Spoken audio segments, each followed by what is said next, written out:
things you must try to do is, you must remember that you are not the only doer of anything. So then you are not, bound to the fruit. You know that what is happening is not just because of me.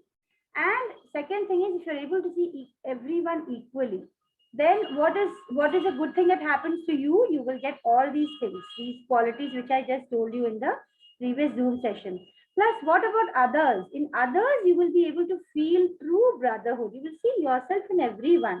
Have you heard this? Have you heard about this instance where a monkey, a monkey, when he looks at a mirror, he thinks that this is my enemy, and he starts scratching and fighting. He thinks that this is someone else.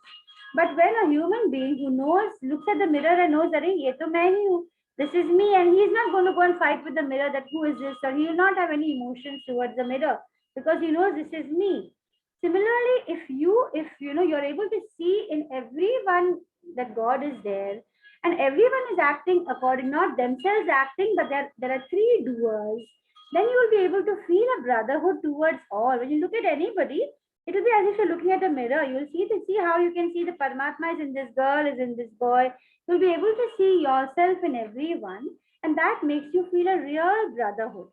And you will see everyone is a temple of God because God is seated in everybody's heart.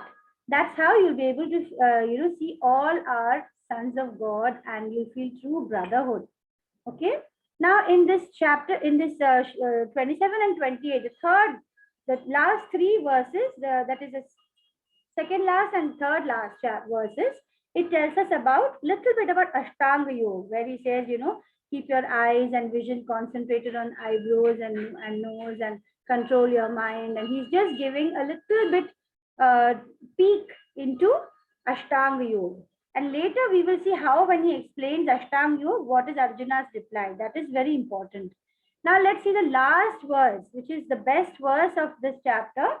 It says, Bhoktaram yajna tapasa, Bhoktaram yajna tapasam, Sarvaloka Maheshwaram, Suhridam Sarva Bhutanam, Nyatva Mam Shanti Mrikshati. This is a peace formula. Shanti Mrikshati. He will get peace. Who will get peace?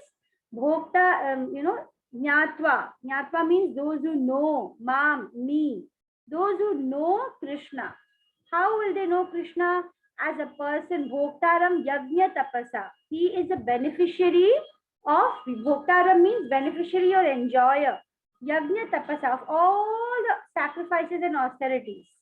In a non-envious manner. Oh, why is he saying this about himself? So not thinking about Krishna in a way of enviousness. If you're able to see with a lot of devotion that Krishna is the supreme enjoyer of all the sacrifices and austerities. That is the meaning of the Gita, verse 5.29. Bhoktaram yajna tapasa. I am the enjoyer of all austerities and sacrifices. Sarvaloka Maheshwaram. We are thinking of the earth, then solar system, then this universe and the Milky Way. But there are millions of such huge universes in this, in this world. We don't know about them. There are so many. And he is all these lokas Maheshwaram. He is the supreme person who controls the whole universe, who knows everything. And third sentence is very beautiful. Suhridam. Every single living entity's friend he is.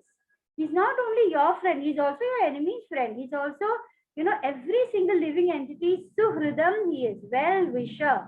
Suhridam means well-wisher. Nyatva, those who know that. Nyatva mam shanti mritshati. One who knows that, he becomes very peaceful. Okay, so that's very important. This sentence says that Bhoktaram yajna tapasa.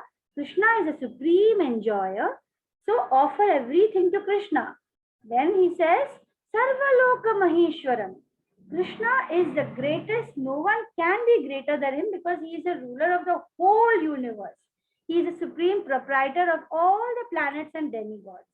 Suhridam. Then there's a very beautiful, he says that, yeah, I am the supreme person who enjoys the world and I am the ruler of the world. But then he says, I am the best friend and the well-wisher of all the living entities, right? And then he says that if you are one who understands God this way, he will get peace. Bhoktaram yajna tapasa Sarvaloka Maheshwaram, Suhridam, best friend and well-wisher, Sarva Bhutanam, and Shanti Mrichati. So if you know God, K-N-O-W, know God, you will know peace. If you say there is no God, then you will not have peace. You'll be always shouting, screaming, complaining, grumbling, wondering why, confused. But the moment you know that God is in control, I have nothing to worry, everything is happening because of different reasons, then once you know that, then you will be peaceful. Okay? So Krishna says that you think you are the enjoyer, but if you think you are the enjoyer, you will be in bondage. You will not be free. We are only temporary owners. If you're able to think that nothing really belongs to me, it's all Krishna's. Even I am Krishna's. That feeling will make you free. If everyone is Krishna's friend, then how can somebody be my enemy? Right? Krishna is in everybody, Krishna is everybody's friend, so all will be your friends. So in chapter 5, we have learned all these things. Be like a lotus leaf. We learned the 3 doers. We did a little bit of Ashtang Yoga and we learned peace formula. All right, so it's 10:50 almost. I think chapter 6 we'll start next class only. The chapter 6 you will learn. Be sure you join on time. In chapter 6 you will learn how to control the mind. What happens if you are not able to attain perfection?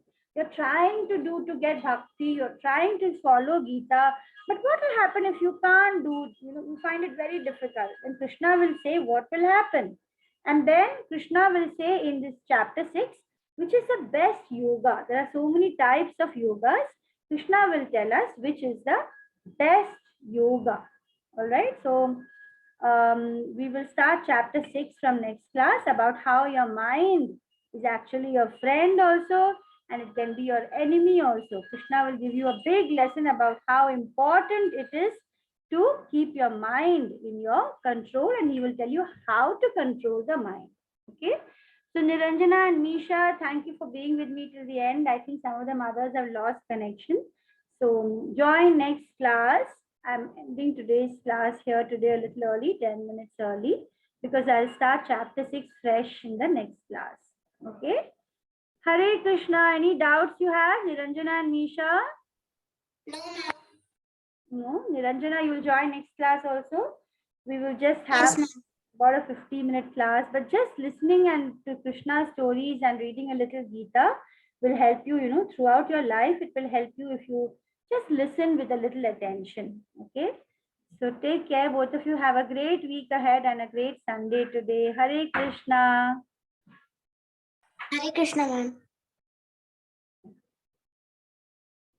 Bye. Bye, ma'am.